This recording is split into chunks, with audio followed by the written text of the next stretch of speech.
नमस्कार दोस्तों, मैं हूं आपका मित्र डॉक्टर सतन कुशवाहा। आज से हम लोग एक नई सीरीज शुरू करने जा रहे हैं जिसका नाम है आयुर्वेदिक नेफ्रोलॉजी सीरीज।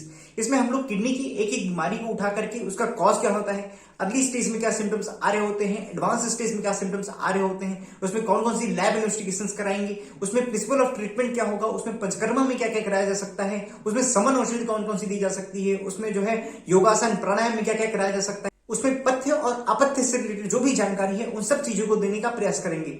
तो आज का हमारा टॉपिक है क्रोनिक रेनल फेल्योर, जिसको हम लोग रेनल इंपेयरमेंट भी कह सकते हैं। इसमें होता क्या है कि हमारी जो किडनी होती है समय के साथ धीरे धीरे खराब होती जा रही होती है, वर्ष होती जा रही होती है। इसमें अर्ली स्टेज में कोई भी सिम्टम्स नहीं आ रहे होते हैं। इसमें जो लॉस ऑफ फंक्शन होता है उसको होने के लिए महीनों से सालों लग जा रहे होते हैं होने के लिए। और जो है इसमें जब तक सिम्टम्स नहीं आ रहे होते हैं, जब तक किडनी का 1/10 पार्ट तक फंक्शन कर रहा होता है, तब तक पेशेंट को कुछ भी नहीं पता लग रहा होता है कि उसको कोई दिक्कत है। क्रोनिक रेनल फेल्योर की जो फाइनल स्टेज होती है उसको हम लोग इंड स्टेज रेनल डिजीज कहते हैं। इसमें किडनी जो होती है हमारे शरीर का वेस्ट निकालने में और एक्सेसिव फ्लूइड को बाहर निकालने में असक्षम होती है।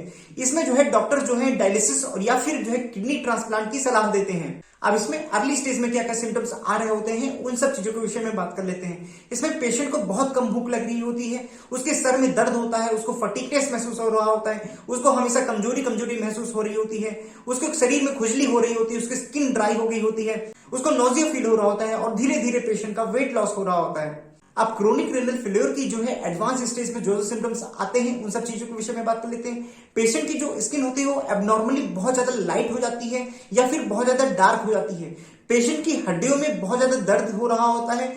नर्वस सिस्टम की अगर बात करें तो पेशेंट को बहुत ज्यादा ड्राउजीनेस, कंफ्यूजन जैसा लग रहा होता है, उसको कंसंट्रेट करने में बहुत ज्यादा दिक्कत हो रही होती है, उसके हाथ पैर और अदर एरियाज में नमनेस की सिचुएशन होती है, बहुत ज्यादा नमनेस जैसी फीलिंग आ रही होती है, उसके मसल्स में जो है बहुत ज्यादा ट्विचिंग क्रैम्प जैसे पेन हो रहा होता है। पेशेंट जो सांस छोड़ रहा होता है उसमें अजीब सी बदबू आ रही होती है। पेशेंट को बहुत ज्यादा प्यास लग रही होती है, उसको अजीब सी हिचकियां आ रही होती हैं, उसको जो है मल जो पास कर रहा होता है पेशेंट उसमें ब्लड आ रहा होता है। पेशेंट का लिबिडो बहुत ही लो होता है, वो इम्पोटेंस जैसी सिचुएशन आ रही होती है, सेक्सुअल इंटरकोर्स करने में मन नहीं लग रहा होता है, एमोलोरिया जैसी सिचुएशन आ रही होती है। पेशेंट को जो है शॉर्टनेस ऑफ ब्रीथ जैसा लग रहा होता है, उसको सोने में बहुत ज्यादा प्रॉब्लम होती है, ऑब्स्ट्रक्टिव स्लीप एपनिया जैसी प्रॉब्लम आ रही होती है। पेशेंट को जो है एडिमा हो जाता है, पेशेंट को जो है वोमिटिंग हो रही होती है सुबह के टाइम ज्यादातर। अब इसमें लैब इन्वेस्टिगेशंस के विषय में बात कर लेते हैं। जब पेशेंट डॉक्टर के पास जाता है तो डॉक्टर जो है ब्लड यूरिन नाइट्रोजन का टेस्ट, सीरम क्रेटिनिन का टेस्ट, क्रेटिनिन क्लियरेंस यूरिन का test, urine analysis, blood chemistry test, जिसमें कि जो है बेसिक ब्लड पैनल और जो है कॉम्प्रिहेंसिव ब्लड पैनल के जो है टेस्ट कराए जाते हैं।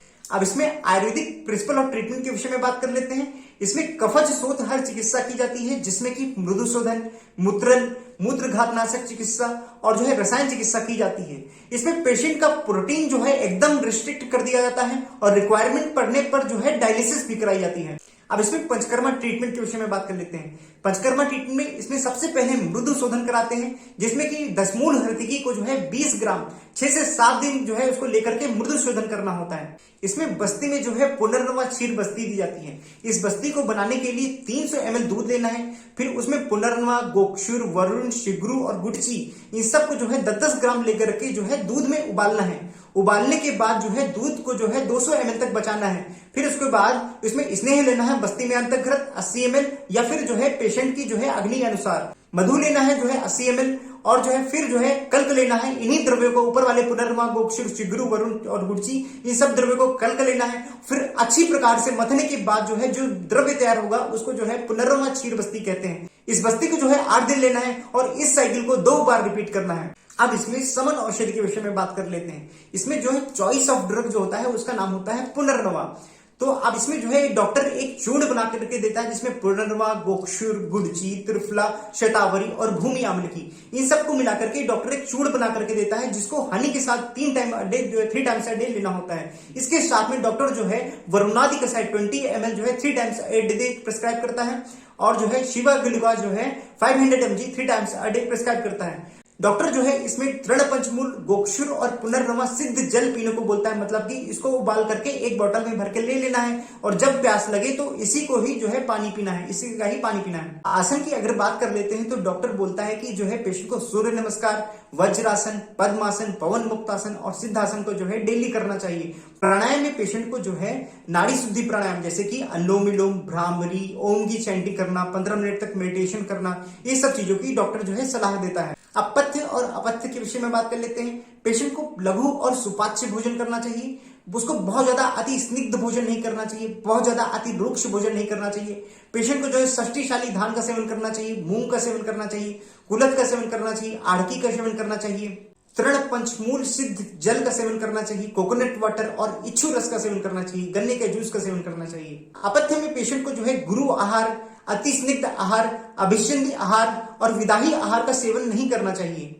ये था हमारा आज का वीडियो क्रोनिक रेनल फेलियर के विषय में। फिर कल मिलेंगे किसी नए टॉपिक के साथ, तब तक के लिए goodbye, take care and like share subscribe my channel and thank you so much for watching.